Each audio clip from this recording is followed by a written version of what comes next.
Hello guys! Welcome back na naman sa ating bagong video na kung saan ay i-share ko sa inyo yung kung paano ko ina-apply o nilalagay yung ating HANGTAG. So guys, kung bago ka sa channel na to, please don't forget to subscribe and hit the bell button para sa mga susunod na video na ating i-share.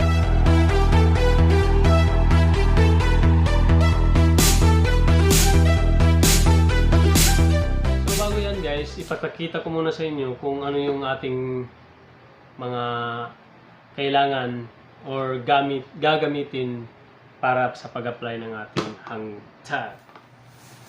So, ito yung ating gagamitin guys. So, ito yung photo paper lang. Photo paper lang yung ginamit ko dito. O, mura lang. Hindi tayo malakihan ng gastos.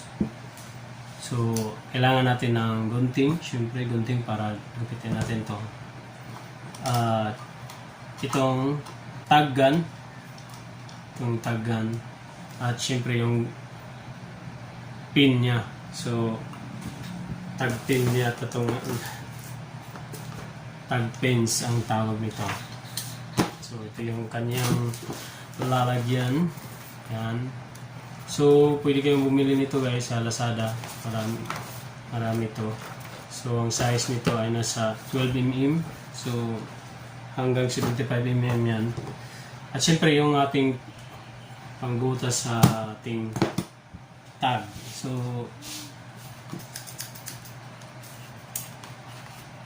So ngayon guys, kung napapansin nyo guys, meron akong dalawang klaseng tag. So, actually dito tag.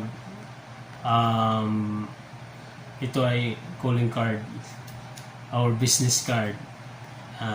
So ito yung tag talaga na ginawa ko. So pwede rin kayong gumawa ng sa inyong sarili nyo. So don't worry guys, ay maggagawa ko ng tutorial para kung paano to gagawin sa mga hindi pa nakakalam. Pero kung gusto mo, pwede mo naman itong search dun sa ibang videos. So, gupitin lang natin ito guys. Gupitin lang natin.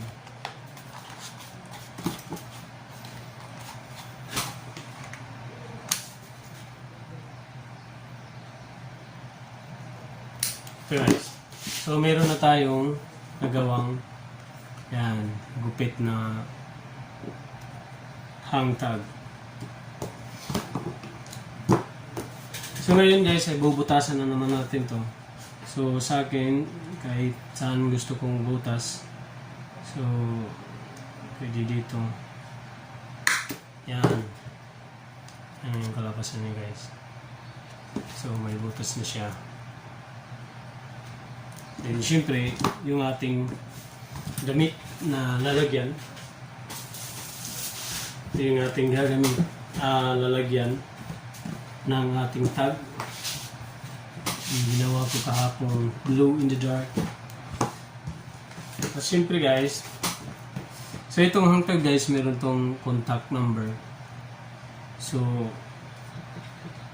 kadalasan ito yung ginagamit pa sa mga clothing line. So sa akin guys, yung local na customer ko lang, yung like mga reunion, basta dito lang sa amin guys. Ang ginagamit ko guys paglagay dito ay itong business card ko, kasi meron ng contact at siyempre meron na ding sample. So hindi ko to ginagamit sa local area or sa local na mga customer ko, dahil ito guys, kasi guys, para at least dagdag na advertise yung ginagamit ko. Ito yung ginagamit ko. Then, pwede natin yan guys, dagdagan itong like us on Facebook. Yan. Kagandahan ito guys, pag meron ka nito, syempre, makikilala yung brand mo. Makikilala at syempre, bali, advertise na din. So, ito yan guys, butasan mo lang. Ayan. Tapos, meron na siyang butas.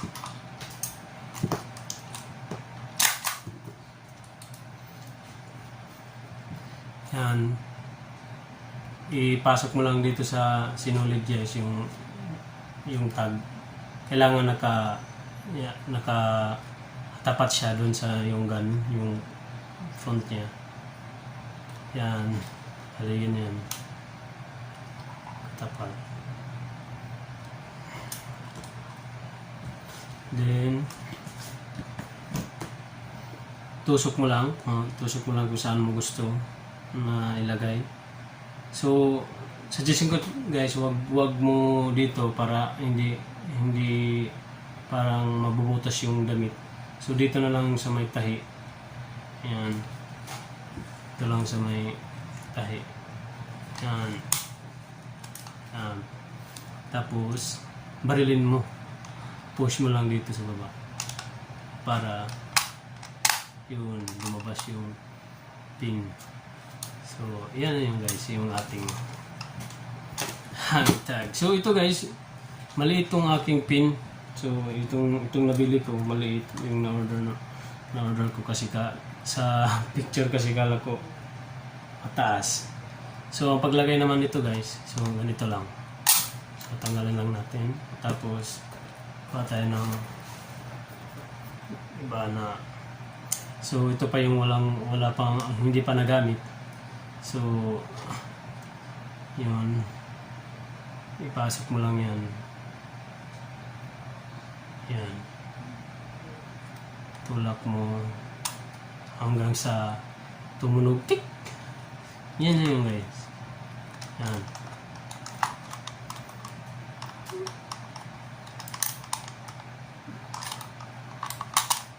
Yun.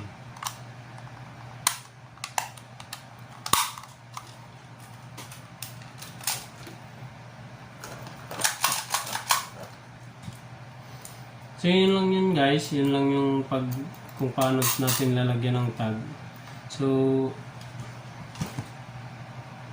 simpleng tutorial lang to guys, pero alam kong makakatulong to sa iba na gusto matuto kung paano nila. So lalagyan yung kanilang tag. Bumili lang kayo guys nito sa Lazada. At ito, pinhole. Marami to. Siyempre photo paper. So yung ginamit ko nito, itong photo paper A4 photo paper yan. Yan lang yung ginamit ko para mas makamura tayo. So parang professional na tingnan yung ating ginawa.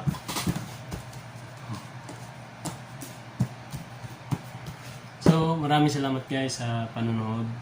So sana may nakuha kang kunting kaalaman para sa ating business, or kung hindi ka pa nakapagsimula, so magsimula ka na, gawa ka ng clothing line mo at lagyan mo din ng hang tag para makilala yung ating brand. So yun na yun guys. So matapos mong lagyan ito, syempre balik na natin dun sa ating kanyang lalagyan.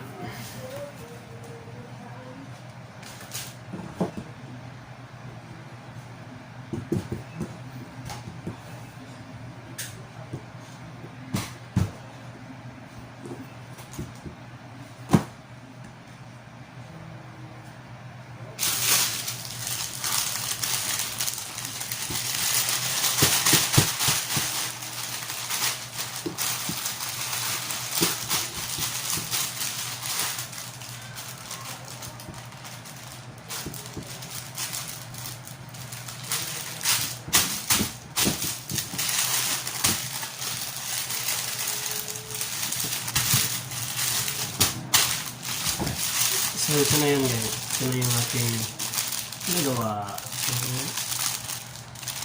Hindi masyadong magasto. Yan, photo paper lang yan. So kahit anong photo paper guys, basta glossy. Okay na yung tingnan nyo.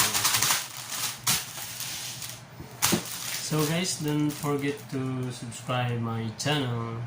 So maraming salamat sa panonood. Good luck. So happy printing guys.